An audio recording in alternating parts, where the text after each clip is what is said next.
اور جب ہم امام کے پیچھے نماز پڑھتے ہیں اس وقت مقتدی نیت کرتا ہے پیچھے اس امام کے۔ اب جب ایسا عمل نماز کے اندر مقتدی کرے کہ جس سے وہ امام کی اقتداء سے ہی نکل جائے تو پھر اس کو اپنی نماز کی طرف تھوڑی سی توجہ کی ضرورت ہے اور اصلاح کی ضرورت ہے۔ امام اگر نماز میں آہستہ آمین کہتا ہے، امام کی آواز تو نہیں آتی آمین، کیونکہ حدیث شریف میں ہے کہ 4 چیزیں ایسی ہیں جو امام آہستہ کہتا ہے۔ ایک قرات کرنے سے پہلے تعوذ یعنی اعوذ باللہ من الشیطان الرجیم، ہر امام آہستہ پڑھتا ہے۔ اس کے بعد تسمیہ بسم اللہ الرحمن الرحیم، یہ آہستہ پڑھنے کا حکم ہے، اونچی پڑھنے کا حکم نہیں۔ اسی لیے آپ کسی بھی مسلک کے نماز پڑھاتے ہوئے امام کو دیکھیں گے تو وہ قرات شروع کرتے ہیں الحمدللہ رب العالمین، تعوذ و تسمیہ امام آہستہ پڑھتا ہے۔ دوسرا، نبی کریم علیہ السلام نے فرمایا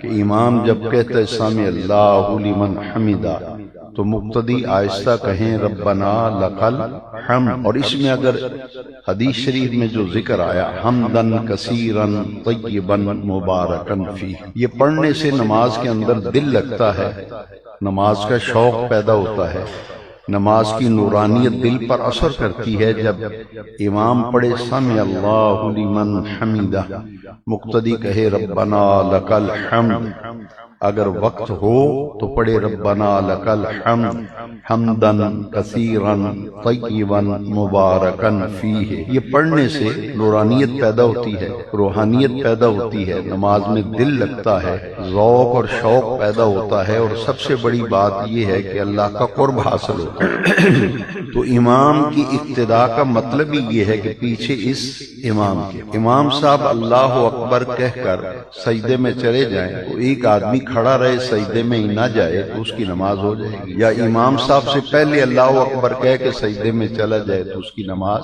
نہیں ہوگی۔ اقتداء کا مطلب ہے پیروی کرنا، پیچھے پیچھے چلنا۔ کوئی امام تو کہے آہستہ آمین اور چھٹی ساتویں صف میں 2-3 بندے کہیں آمین، تو اس سے یہ ان کو خود سوچنا چاہیے کہ جب آپ اقتداء کر رہے ہیں، امام جب آہستہ کہہ رہے تو مقتدی بھی آہستہ آمین کہے گا۔ اسلام میں چند چیزیں ایسی ہیں جیسے رفع یدین کا مسئلہ ہے، پہلے ابتدائی اسلام میں رفع یدین تھا، بعد میں نبی کریم علیہ السلام نے رفع یدین سے منع فرما دیا اور خود بھی رفع یدین حضور نے ترک کر دیا تھا۔ 1000 حدیث میں بھی اگر رفع یدین کا ذکر ہو تو ایک آدمی نے اگر علم پڑھا ہی نہیں، نہ قرآن جانتا ہے نہ حدیث، کہتے ہیں بڑی حدیثاں میں رفع یدین آیا۔ میں نے کہا اگر تم کہتے ہیں 400 حدیثیں ہیں رفع یدین والی، چلو میں آپ کی بات مان لیتا ہوں، لیکن ناسخ اور منسوخ کیا ہوتا ہے پہلے یہ تو بتاؤ۔ ایک حدیث کافی ہے، 400 حدیثوں پر عمل چھوڑنے کے لیے ایک حدیث کافی ہے جو ناسخ ہو۔ جن 400 حدیثوں میں رفع یدین کا حکم ہے، ایک حدیث نے ان 400 حدیثوں کا حکم منسوخ کر دیا کہ حضور نے فرمایا کہ نماز میں رفع یدین نہ کیا کرو، اسکنوا فی الصلاۃ، نماز میں سکون کیا کرو، اور گھوڑے کی دموں کی طرح اپنے ہاتھوں کو نماز میں نہ ہلایا کرو۔ مقتدی کا مطلب ہی یہ ہے کہ امام کی اقتداء کرنا۔ امام آہستہ آمین کہتا ہے، عقل کا بھی تقاضا یہی ہے، سینس کا بھی یہی تقاضا ہے۔ ساری مسجد آمین نہیں کہتی، خاموشی سے پڑھ رہی ہے، 1-2 بندے اگر آمین کہتے ہیں تو پھر اس کا مطلب یہ ہے کہ ان کے کہنے کا مقصد کچھ اور ہے، کہ جب امام آہستہ کہہ رہا ہے، سارے نمازی آہستہ کہہ رہے ہیں تو پھر ان کے ساتھ چلنا چاہیے، وَارْكَعُوا مَعَ الرَّاكِعِينَ۔ اگر امام اونچی کہہ رہا ہے، آپ اونچا کہتے ہیں تو ہمیں اس پر کوئی اعتراض نہیں۔ معاملہ یہ ہے کہ اقتداء جب کی جاتی ہے تو پھر امام کی اقتداء کے مطابق ہی نماز پڑھنی چاہیے۔ تو یہ جو اقم الصلاۃ کا لفظ ہے کہ صحیح ادا کرو اور سنت کے مطابق ادا کرو۔ تو نبی کریم صلی اللہ علیہ وسلم نے آخری عمر مبارک میں جو عمل تھا، پہلی حیات مبارکہ میں اگر رفع یدین کسی کو حدیث میں نظر آتا ہے تو اس کو میں توجہ دلاؤں گا محض خیر خواہی کے جذبے سے، کہ شاید کسی کے ذہن میں یہ مسئلہ بیٹھ جائے اور وہ اپنی اصلاح کر لے، دیکھا یہ جائے گا کہ نبی کریم علیہ السلام نے آخری عمر مبارک تک نماز میں کون سا طریقہ اختیار کیا، رفع دین کیا تھا یا حضور نے چھوڑ دیا تھا؟ تو جامع ترمذی میں حدیث شریف ہے کہ حضرت عبداللہ بن مسعود رضی اللہ، یہ وہ صحابی ہیں جو حضور کے بہت قریب رہے، حضور کے قریب رہے، حضور کے بالکل پیچھے نمازیں پڑھنے والے، حضور کی نماز کی ایک ایک فعل اور عمل کو وہ دیکھتے تھے۔ وہ کہتے ہیں جب حضور کا وصال ہو گیا تو انہوں نے صحابہ کرام سے کہا الا اصلی بکم صلاۃ رسول اللہ صلی اللہ علیہ وسلم۔ حضرت عبداللہ بن مسعود نے نمازوں کی اصلاح کے لیے کہ کسی کی نماز میں چھوٹی موٹی کوئی کوتاہی سستی ہے تو وہ دور ہو جائے، آپ نے فرمایا کہ کیا تمہیں وہ نماز نہ پڑھ کے دکھاؤں جو حضور پڑھاتے تھے؟ وہ نماز نہ پڑھ کے دکھاؤں جو حضور پڑھاتے تھے؟ تو حدیث شریف میں انہوں نے جب نماز پڑھائی تو انہوں نے مرتم واحدہ، صرف تکبیر تحریمہ جب نماز شروع کی جاتی ہے اس وقت اللہ اکبر کہہ کے آپ نے ہاتھ اٹھائے، لا یعودو، پھر پوری نماز کے اندر دوبارہ ہاتھ نہیں اٹھائے۔ رفع دین ہم بھی کرتے ہیں، رفع دین آپ سب کرتے ہیں، وہ رفع دین کون سا ہے؟ رفع کا معنی ہے اٹھانا، یدین کا معنی ہے دونوں ہاتھ، رفع دین کا معنی ہے دونوں ہاتھ اٹھانا۔ تو آپ بھی اٹھاتے ہیں، میں بھی اٹھاتا ہوں، ہمارے قاری صاحب امام صاحب بھی اٹھاتے ہیں۔ کس وقت؟ جب اقامت ہو جاتی ہے، قاری صاحب نماز شروع فرماتے ہیں تو وہ کہتے ہیں اللہ اکبر، تو یہ کیا ہے؟ رفع یدین۔ کہتے رفع دین کے بغیر نماز نہیں ہوتی۔ میں نے کہا رفع دین تو ہم بھی کرتے، لیکن ہے ایک مرتبہ پوری نماز میں۔ حدیث شریف میں حدیث ابن مسعود ہے رضی اللہ، لا یعودو، پوری نماز میں پھر آپ نے رفع دین نہیں کیا۔ جو 400 یا 1000 حدیث ہے نا، ایک حدیث نے ناسخ، اس حدیث کو کہتے ہیں ناسخ، اور جو ناسخ حدیث ہوتی ہے اس سے وہ تمام حدیثوں کا حکم منسوخ ہو جاتا ہے جن میں وہ عمل ہوتا ہے کہ پہلے تھا، بعد میں نبی کریم علیہ السلام نے منع فرمایا۔ اس کی ایک مثال میں قرآن شریف سے دوں گا۔ جس طرح حدیث ایک ناسخ ہوتی ہے ایک منسوخ، اسی طرح قرآن مجید میں بھی ایک آیت ناسخ ہوتی ہے اور ایک آیت منسوخ، جس کا حکم منسوخ ہوتا ہے۔ آیت موجود ہے، اس کی تلاوت ہو رہی، لیکن حکم منسوخ ہو۔ بلکہ دو مثالیں دیتا ہوں تاکہ اچھی طرح سے میں اور آپ اس مسئلے کی تہہ تک پہنچ جائیں۔ قرآن مجید میں آیت کریمہ نازل ہوئی کہ لوگوں جب میرے محبوب سے کوئی مسئلہ پوچھو تو پہلے صدقہ پیش کرو۔ جو کہتے ہیں میرے پاس حدیثیں ہیں تو میں کہتا ہوں میرے پاس بھی آیتیں ہیں۔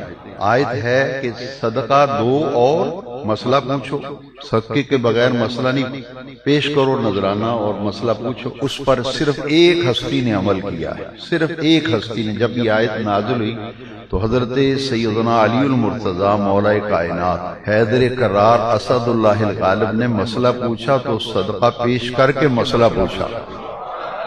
جب مسئلہ پوچھ لیا، اس کے بعد پھر دوسری آیت نازل ہو گئی کہ میری امت مشقت میں، میرے محبوب کی امت مشقت میں پڑے گی، ہر دفعہ مسئلہ پوچھے گا تو اس کو صدقہ دینا پڑے گا۔ تو اللہ کریم نے دوسری آیت نازل فرما کر اس کے حکم کو منسوخ کر دیا۔ ایک تو یہ مثال۔ دوسری مثال کہ شراب حلال تھی، حرام ہونے سے پہلے شراب، حرام ہونے کے احکام نازل ہوئے تو اس کے بعد پھر حرام ہوئی نا۔ جب تک حرمت کے احکام نازل نہیں ہوئے تھے شراب حلال تھی۔ اب قرآن مجید میں 3 آیتیں ہیں، ذرا توجہ سے سمجھنا، رفع دین اور آمین کا مسئلہ سمجھ جائیں گے آپ۔ شراب کے بارے میں پہلا حکم جو آیا تھا نا، ایک دم شراب حرام نہیں ہوئی، ایک دم حرام، کیونکہ طبیعتوں میں رچ بس چکی تھی۔ تو اللہ کریم نے سب سے پہلے جو آیت نازل فرمائی، فرمایا کہ اس میں فائدہ کم ہے، نقصان زیادہ ہے۔ فائدہ، نقصان، نفرت دلائی، نفرت دلائی، یہ نقصان والی چیز ہے۔ تو نقصان والی چیز سے بچنا چاہیے یا نہیں؟ جو چیز آپ کا کاروبار میں نقصان ہو آپ وہ کاروبار چھوڑ دیتے ہیں۔ اللہ نے کیسا حکمت برا انداز اختیار کیا، پہلے نفرت دلائی کہ اس میں نقصان زیادہ ہے، منافع فائدہ کم ہے، کہ پہلا حکم۔ دوسرا حکم آیا کہ اگر تم نے شراب پی ہے، نشہ کیا ہوا ہے تو نماز نہ پڑھو، نماز کے قریب نہیں۔ لا تقربوا الصلاۃ وانتم سکارى، جب شراب پی ہے، کوئی بھی نشہ آور چیز کھائی ہے یا پی ہے تو آیت نازل ہو گئی اس حال میں نماز نہ پڑھو۔ اس حال میں نماز، کیونکہ منہ سے ایسے کو کفریہ جملہ نکل گیا نماز سے تو ایمان تو گیا۔ پہلے نفرت دلائی نقصان زیادہ ہے فائدہ کم ہے، پھر نفرت دلائی کہ اگر شراب پی ہے تو پھر نماز نزدیک بھی نہ جاؤ، لا تقربوا الصلاۃ، نماز کے قریب بھی نہ جاؤ، وانتم سکارى، جب تم نے سکر کہتے نشے کو، نشہ کیا ہو۔ اب صحابہ کرام اور حضور کے جتنے بھی ماننے والے، ایمان لانے والے، چاہنے والے تھے، انہوں نے کہا کہ لعنت پاؤ اس شے اتے جیڑی پیتی ہوگی تو نماز پڑھن تو منع کر دیتا بے نیڑے نہ جاؤ۔ پہلے دل میں خیال آیا کہ یہ تو نقصان دہ چیز ہے، نفرت ہو گئی۔ دوسری نفرت اس وقت پیدا ہوئی کہ اتنی پیڑی شے ہے کہ اے پیتی ہوگی تو پھر نماز نہیں پڑھنی چاہیے۔ اب جب دو حکم نازل ہو گئے، ذہن تیار ہو گیا، ذہن تیار ہو گیا، اب قبول کرنے کے لیے لوگ تیار تھی۔ پھر ایک دم آیت نازل ہو گئی، انما الخمر والمیسر والانصاب والازلام رجس من عمل الشیطان، فرمایا یہ جوا، یہ شراب، یہ ساری چیزیں یہ ایک دم حرام ہو گئی کہ یہ نجس ہے۔ نجس کا معنی پلید، ناپاک۔ اب تین احکام نازل ہوئے تو شراب حرام ہوئی۔ اب دیکھیے اگر کوئی حدیث وہ لے لے تو وہ شراب پینا شروع کر دے کہ پہلے تو پیتے تھے، وہ کہے جی میرے پاس حدیثیں ہیں، میرے پاس حدیثیں ہیں، حدیثیں تو میں بھی سناتا ہوں، سنیں آپ یہ حدیث سنیں گے تو انشاءاللہ آپ کے دل کو سکون ملے گا۔ حضور نماز کے لیے مسجد کی طرف تشریف لے جا رہے تھے تو دیکھا کہ مدینہ شریف کی گلیوں میں شراب ایسے بہ رہی ہے جیسے بارش کا پانی بہتا ہے۔ حضور نے پوچھا یہ کیا ہوا ہے؟ یہ شراب بہ رہی ہے۔ انہوں نے کہا حضور شراب کے حرمت کے احکام، حرام ہونے کی آیتیں نازل ہو گئی، جس کے گھر میں جتنی شراب تھی ساری اٹھا کے گلی میں مٹکا پھینک دیا۔ یہ دیکھا جائے گا کہ آخری عمل کیا ہے، حضور کا آخری عمل کیا ہے۔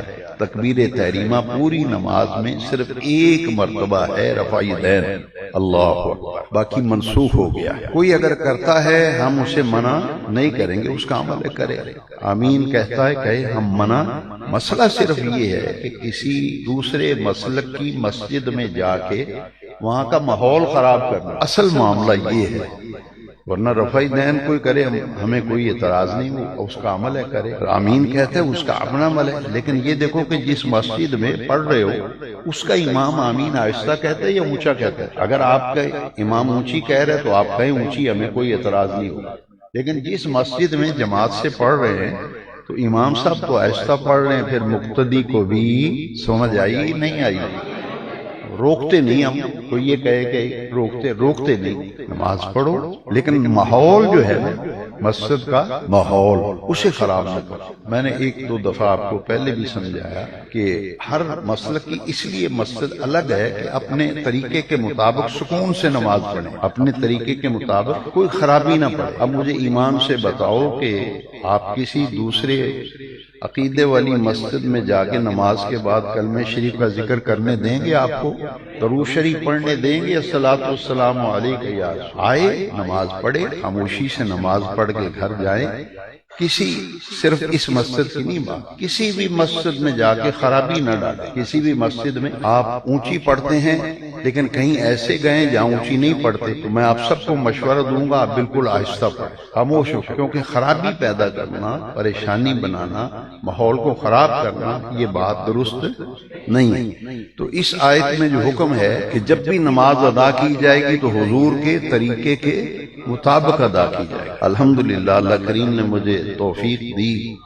میں جب کالج میں پڑھتا تھا 4th ایئر میں تو ایک پروفیسر تھے، وہ کہتے تھے کہ یہ جو نماز پڑھتے ہیں نا ان کی نماز تو حدیث میں ہے ہی نہیں، ہماری نماز ہے حدیث میں۔ میں کیونکہ اسٹوڈنٹ تھا، میں نے اپنے والد صاحب رحمۃ اللہ تعالی علیہ سے ہی تعلیم حاصل کی ہے، وہ میں نے یہ مسئلہ عرض کیا تو والد صاحب رحمۃ اللہ تعالی علیہ نے لائبریری میں سے وہ ساری کتابیں جس میں حضور کی نماز، حضور کا طریقہ، وہ ساری کتابوں کے حوالہ جات پہلے ہی والد صاحب رحمۃ اللہ علیہ نے لگائے ہوئے تھے۔ مجھے آپ نے حکم دیا کہ تھوڑی سی محنت کرو اور جتنا بھی طریقہ نماز ہے وہ صرف حدیث سے لکھو، کسی فقہ کی کتاب کا بھی حوالہ نہیں دینا، فقہ کی کتاب کا حوالہ، اونلی حدیث، صرف حدیث سے بتانا ہے کہ نبی پاک ہاتھ کہاں باندھتے تھے، نماز کیسے شروع کرتے تھے، رکوع کیسے، سجدہ کیسے۔ تو الحمدللہ میں نے کتاب لکھی حضور کی نماز۔ کتاب کا نام کیا ہے؟ حضور کی نماز وہ اتنی مقبول ہوئی ہے کہ اس کے 15 ایڈیشن چھپ چکے ہیں، اور پھر انگلینڈ میں اور امریکہ میں یونیورسٹی کے اسٹوڈنٹس نے اس کی انگلش ٹرانسلیشن کی ہے۔ انگلش ٹرانسلیشن بھی موجود ہے، انگلش میں بھی ہے اور اردو میں بھی، دونوں کتابیں موجود ہیں۔ وہ لکھنے کی وجہ یہ بنی تھی کہ حضور کیسے نماز پڑھتے تھے، اور ایک ایک بات کا حوالہ، صفحہ نمبر، حدیث نمبر اس میں دیا ہے، تاکہ ہم اپنی نمازوں کو درست کریں، ہم اپنی نمازوں کو درست کریں۔ ہمیں اطمینان چاہیے، ہمیں کسی سے کوئی غرض، میں پھر وضاحت کرتا ہوں، کسی کو غلط فہمی نہ ہو، کوئی یہاں ہاتھ باندھتا ہے، کوئی ایسے پڑھتا ہے، ہمیں کسی پہ کوئی اعتراض، وہ جانے، ان کا کام جانے۔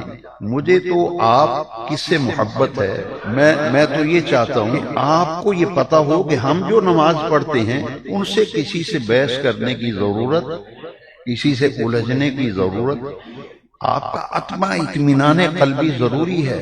اللہ کا شکر ہے، اس کا فضل ہے کہ میں جو نماز پڑھ رہا ہوں میری نماز عین حضور کے طریقے کے مطابق ہے۔ بروڑا ہی ہے، اسے کوئی منفی معنی سمجھے یا کوئی اس کی اپنی عقل کی مرضی ہے۔ میں صرف یہ چاہتا ہوں کہ میرا ہر وہ بھائی جو یا رسول اللہ کہنے والا ہے، جو حضور سے محبت کرنے والا ہے، کسی کی طرف ہمیں دیکھنے کی ضرورت ہی نہیں کہ وہ اونچی کہتا ہے، آہستہ کہتا ہے، ادھر ہاتھ باندھتا ہے، ایسے کر جیسے مرضی کو کرے، ہمیں کسی سے کوئی گلا۔ ہم یہ کہتے ہیں کہ کم از کم آپ جو نماز پڑھ رہے ہیں آپ کا یہ دل مطمئن ہو کہ اللہ کے فضل سے میرا وہ طریقہ ہے نماز پڑھنے کا جو عین میرے نبی پاک صلی اللہ علیہ وسلم کے طریقے کے مطابق۔ باقی رہ گئی یہ 4 فقہ ہیں، 4 امام اعظم ابو حنیفہ، ان کے بعد امام مالک ہیں، ان کے بعد امام شافعی ہیں، اور ان کے بعد امام احمد بن حنبل ہیں۔